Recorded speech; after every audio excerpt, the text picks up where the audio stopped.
মৌলভীবাজারের কুলাউড়া পৌর শহরে ইরানের সর্বোচ্চ ধর্মীয় নেতা আয়াতুল্লাহ সাঈদ আলী খামেনির প্রতি সংহতি জানিয়ে এবং ইরান ও দেশটির সাধারণ মানুষের উপর যুক্তরাষ্ট্র ও ইসরায়েলের কথিত হামলার প্রতিবাদে বিক্ষোভ মিছিল ও সমাবেশ অনুষ্ঠিত হয়েছে। ২রা মার্চ সোমবার তারাবির নামাজের পর তৌহিদি মুসলিম জনতা কুলাউড়ার ব্যানারে আয়োজিত এ কর্মসূচিতে বিপুল সংখ্যক মানুষ অংশ নেন। মিছিলটি পৌর শহরের প্রধান সড়ক প্রদক্ষিণ করে বিভিন্ন স্লোগানে মুখরিত হয়ে ওঠে। বিক্ষোভকারীরা যুক্তরাষ্ট্র ও ইসরায়েলের আগ্রাসী নীতির তীব্র নিন্দা জানান এবং এ ধরনের হামলাকে বিশ্ব শান্তির জন্য হুমকি বলে উল্লেখ করেন। অংশগ্রহণকারীদের হাতে থাকা ব্যানার ও ফেস্টুনে ইরানের সর্বোচ্চ নেতার ছবি ও সাম্রাজ্যবাদ বিরোধী বিভিন্ন স্লোগান দেখা যায়। মিছিল শেষে সংক্ষিপ্ত সমাবেশে বক্তারা বলেন, সাম্রাজ্যবাদী শক্তিগুলো ধারাবাহিকভাবে মুসলিম রাষ্ট্রগুলোর উপর আঘাত হানছে এবং ইরানের উপর হামলা পুরো মুসলিম বিশ্বের উপর আঘাতের শামিল। তারা অতিবিলম্বে হামলা বন্ধ ও আন্তর্জাতিক আইনের প্রতি শ্রদ্ধা প্রদর্শনের আহ্বান জানান। বক্তারা আরও দাবি করেন, আয়াতুল্লাহ খামেনির নেতৃত্বে ইরানের প্রতিরোধের প্রতি বাংলাদেশের সাধারণ মানুষের সমর্থন রয়েছে। সবচেয়ে বড় শয়তান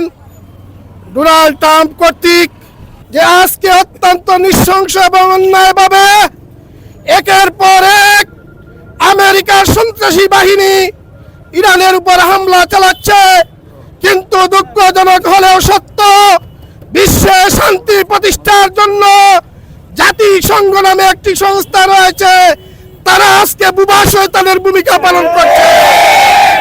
কোন ইহুদি রাষ্ট্রে যখন সামান্য আন্দোলন হয়, সামান্য হামলা হয়, তখন জাতিসংঘ গর্জে উঠে, কিন্তু মুসলিম রাষ্ট্রকে ধ্বংস করে দেওয়া হচ্ছে, জাতিসংঘের কোনো ভূমিকা আমরা দেখতে পাচ্ছি না। আয়োজকদের দাবি, কর্মসূচি শান্তিপূর্ণভাবে সম্পন্ন হয়েছে। বিভিন্ন শ্রেণী পেশার মানুষ স্বতঃস্ফূর্তভাবে এতে অংশ নেন এবং কোনো ধরনের অপ্রীতিকর ঘটনা ছাড়াই মিছিলটি শেষ হয়। সৈয়দ মিসবাহ, গণকণ্ঠ, মাল্টিমিডিয়া।